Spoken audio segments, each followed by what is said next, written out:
And the voice came from the cloud saying, "This is my beloved Son, listen to him." The words of God the Father to Peter, James, and John. Listen to him. Listening. We do a lot of listening every day.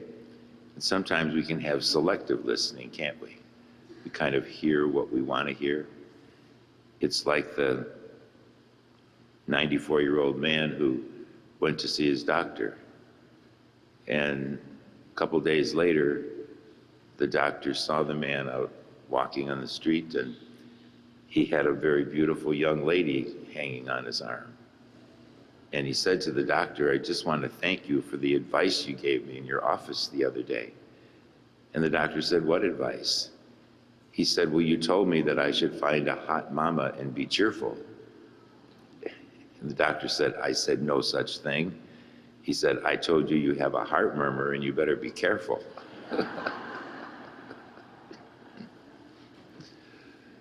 We can hear what we want to hear. Or it's like the priest who was preaching and he had a very serious homily to deliver. And he started out by saying, "Every member of this parish is going to die." And everybody looked kind of somber in the church. And then he said it again, "Every member of this church is going to die." But he looked out and there was one gentleman who had a big smile on his face. And the priest, being disturbed by that, said, "Sir, I just said every member of this parish is going to die. Why are you smiling?" He said, "Father, I'm not a member of this parish." Jesus wants us to listen to him, and we can't do it selectively, or we can't do it hearing what we want to hear. We have to really listen with our whole being and pay attention to what Jesus says. And the scriptures today remind us of that. The way that we hear Jesus. And who is Jesus? He's the Son of God. He's the Son of God. And yet we still find ourselves saying, "Lord, why is this happening? Or why is that happening? Or what am I supposed to do?" And sometimes we can be confused because we don't see the whole picture like God sees the whole picture.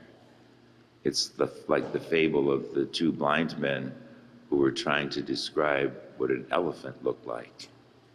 And so one of them grabbed a hold of the elephant's tail, and he said, "An elephant looks like a rope." And then the other one grabbed a hold of the elephant's leg, and he said, "An elephant looks like a tree."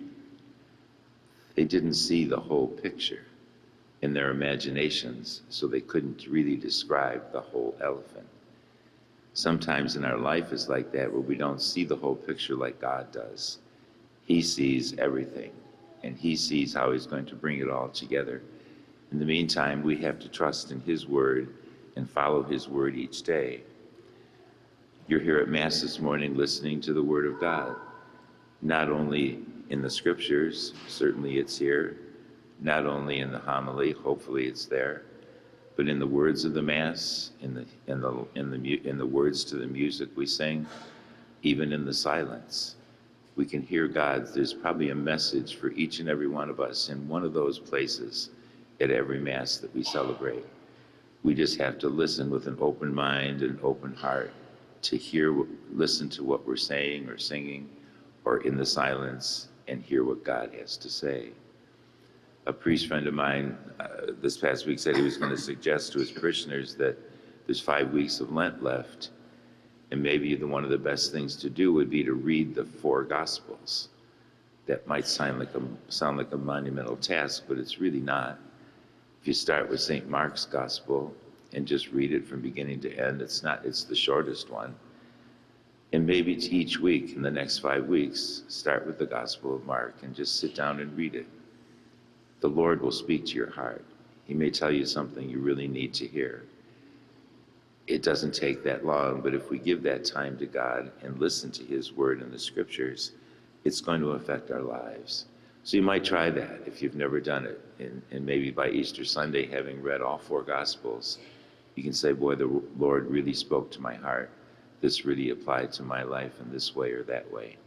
The word of God is active. When we read it, it's not like reading any other book, because the word of God is Jesus Christ.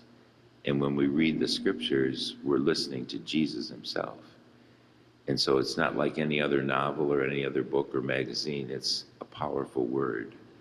The word for word in Hebrew is dabar, and it means an action. Something happens.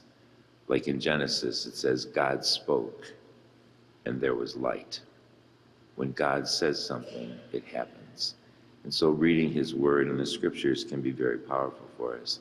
So I suggest that we do that in this rest of the season of Lent. Try to read the scriptures. You might start a new habit of reading the scriptures every day throughout the year. I forgot to announce at the beginning of Mass, there's Catholic Charities envelopes in the pews this Sunday again. We just put them there because some people may not have had the opportunity or weren't here that week when we had the Catholic Charities campaign. So if you want to still make a pledge, just take one of the envelopes and you could put it in the collection basket today, or you could take it home and bring it back next week to do your part in the campaign for Catholic Charities. Thank you.